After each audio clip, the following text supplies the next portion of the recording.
¿Son sueldos altos? ¿No son sueldos altos? ¿Es mucha gente la afectada por el impuesto? ¿No es mucha gente? Todas cuestiones que, viste, escuchás a uno o otro sector, lo tiran de distinta manera. Es que cada uno me parece a mí que tiene una cuota de razón. Es cierto lo que dice el gobierno, que son los trabajadores que cobran los sueldos más altos los afectados por el impuesto a las ganancias. Pensemos que son los trabajadores que cobraban 15.000 pesos en el 2013. Ahí se encapsuló. Después en el 2014 hubo promedio aumento del 30%, esos sueldos se fueron a 20.000. En este año las paritarias están cerrando en torno al 24-25%, se van a ir a 25.000, digamos, y ese es el piso, ¿no? Que son 15.000 pesos del 2013. Pero piso. Más allá, Daniel, que lo cobre el 10, el 5 o el 1%, ¿está bien el impuesto? Me parece que también ahí redunda, digamos, la explicación del gobierno. ¿Qué? Si está bien cobrado, que lo cobre el 50, el 100 o el 1%, da igual. No, yo lo que quería decir, además, es cierto lo que decís, es que, por otra parte, aunque sean pocos los trabajadores en términos porcentuales que son afectados por el impuesto a las ganancias, tampoco son sueldos siderales, 15.000 o 20.000 pesos. Son buenos sueldos, pero son sueldos de trabajadores con un buen salario, nada más. Digo, quizás eso se podría modificar, y yo creo que el gobierno está trabajando en eso. El tema es que tiene que buscar vías alternativas de financiamiento. Respecto a lo que decías vos, Romina, este impuesto se aplica en todo el mundo, y te diría que con más rigor que en la Argentina. Por ejemplo, en Estados Unidos, a partir de los sueldos de $1.500, que es más o menos casi los 15.000 de acá o menos. Y en toda Latinoamérica, y en otros países se aplica sin piso. Porcentualmente, de acuerdo a tus ingresos, lo vas cobrando, porque en rigor es un impuesto equitativo, porque corresponde aportar o aportar al fisco de acuerdo a tus ingresos. Hay otros impuestos que no son equitativos, como el IVA, que el rico y el pobre paga el 21%, por ejemplo, y otros tantos. Quizás es hora de que en la Argentina se empiece a discutir una reforma impositiva en serio, pero me parece que este impuesto, claro, que está mal llamado a las ganancias, es a los ingresos, ¿no? Porque directamente te sacan un pedazo de tu sueldo. Pero es un impuesto que se aplica en todo el mundo, que es progresivo, porque, ya te digo, le quitan a cada trabajador o a cada ciudadano un porcentaje de lo que ingresa. Y hay otros que son más inequitativos. Lo que pasa que... Tal vez el punto, Dani, no sea la discusión sobre si el impuesto hay que cobrarlo o no. Ideológicamente se entiende y está bien. El tema es que quedó congelado desde hace mucho tiempo. Claro. No tanto el piso que se retocó hace 2 años. De todas maneras, debería tener una actualización anual. Sí, pero el Después gobierno, las escalas no se tocan desde hace un montón. Bueno, el gobierno lo venía, recordás, lo venía retocando todos los años. Pero hasta ahí recrudeció la discusión por ganancia, cuando no lo retocó más. Por ahí exactamente. está mal planteado decir ganancias no claro. sé si mucha gente, es imposible decir claro. no se cobra. Exacto.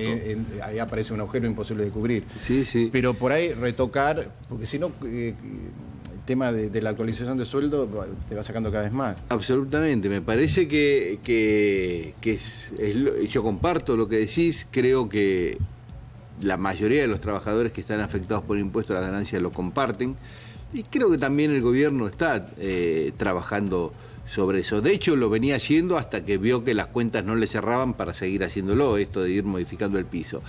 Los argentinos no estábamos históricamente acostumbrados a este impuesto hasta que lo puso de la Rúa, Juan Sí. Machinea como ministro de Economía, que ahí fue una afectación alta. La tablita de Machinea y todo eso, que bueno, después exactamente, en desuso. digamos, hasta ese momento y ganancias pagaban los sueldos extremadamente altos.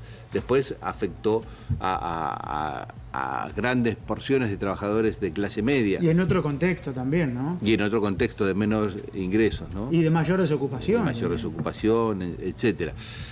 A partir de ahí fue muy duro el impuesto a las ganancias. Lo que pasa que ahora, ¿por qué tiene más promoción, entre comillas, ahora? Porque los gremios opositores al gobierno lo tomaron como principal eje del paro, por ejemplo, o de conflicto, de caballito de batalla. Entonces, es como que nosotros siempre vemos lo que cobramos en el sueldo y lo que nos quitan, pero ahora es como que el tema está más presente por esta cuestión gremial instalada por los gremios opositores al gobierno. El laburante, yo le quería hacer esta pregunta a Daniel. El laburante, el que no puede ir a trabajar por los piquetes, por los cortes, ¿sabe de qué se trata esto? ¿Le pega de frente el tema de ganancias? ¿O solamente escucha por ahí a los superiores, a los delegados de su gremio que hablan de esto y no tienen ni idea de qué se trata? El grueso, evidentemente no. Ese chico que testimoniaba recién que cobraba 3.500 por quincena, 7.000 pesos por mes, obviamente no le afecta la ganancia, ¿no es cierto? Claro. Digo, al grueso de los trabajadores este tema le pasa por el costado. La otra cuestión que plantea este paro, me parece a mí, es que es un paro del transporte con algunos otros gremios que adhieren, pero básicamente un paro de transporte que, como siempre sucede con los paros de transporte, impide ir a trabajar a muchos que quieren ir o a gremios que no se adhieren.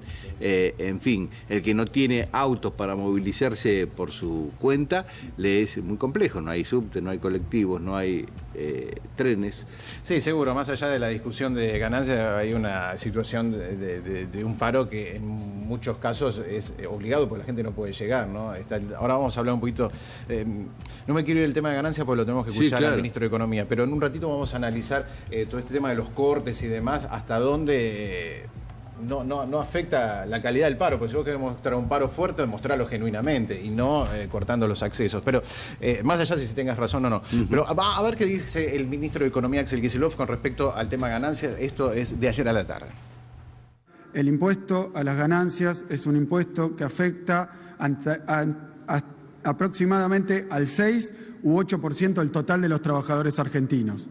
6 u 8%, digo, porque implica a aquellos trabajadores que no están registrados, o sea, los que trabajan, como se dice vulgarmente, en negro. Para el caso de los registrados, se trata únicamente del 11%. Es decir que el problema del impuesto a las ganancias, si es que fuera un problema, o la discusión en torno al impuesto a las ganancias, estrictamente afecta solo a un sector de los trabajadores, al decil superior, a los que más ganan de los trabajadores. Por eso, en la reunión con los empresarios, también charlamos de la cuestión del mínimo no imponible, porque 15.000 pesos es el mínimo no imponible, que si se levanta, entonces va a ser un impuesto que afecte a menos del 10% de los trabajadores, o 8%, todavía menos. Como este es un impuesto que en otros países del mundo, y por su arquitectura, pretende tomar justamente a los mayores ingresos, hacer un impuesto que afecte al 5% de la masa de quienes cobramos salario, es realmente un impuesto que no tiene significatividad. Por eso yo decía que el mínimo no imponible, como implica que solamente estén alcanzados el 10%, está bien. Si estuvieran alcanzados el 30%, 40%, 50% y los trabajadores de más bajos salarios pagaran impuesto a las ganancias, entonces uno podría ver que hay una cuestión de mínimo no imponible. No es por ahí. La pregunta que le hicimos a los empresarios del sector es qué parte de los trabajadores de UTA, que son empleados de ellos, no son empleados del Estado, qué parte de los trabajadores de UTA están afectados por el impuesto a las ganancias. Y nos encontramos con lo que esperábamos, que será alrededor del 10%, 15% a lo sumo. Bueno, ahí está entonces la explicación del ministro de Economía ayer, hablando del tema ganancias, el motivo del paro para los gremios, por supuesto, hace hincapié en UTA porque es el gremio fuerte que va al paro y paraliza todo, ¿no? Sí, y con los trenes también, ¿no? La fraternidad, que es el gremio de los maquinistas, porque no todos los gremios ferroviarios paran, claro. Pero al parar los maquinistas, obviamente se paran los ferrocarriles. Bueno, en un ratito vamos a seguir, Dani, no te vayas, vamos a seguir hablando de ganancias, del paro y demás. Ahora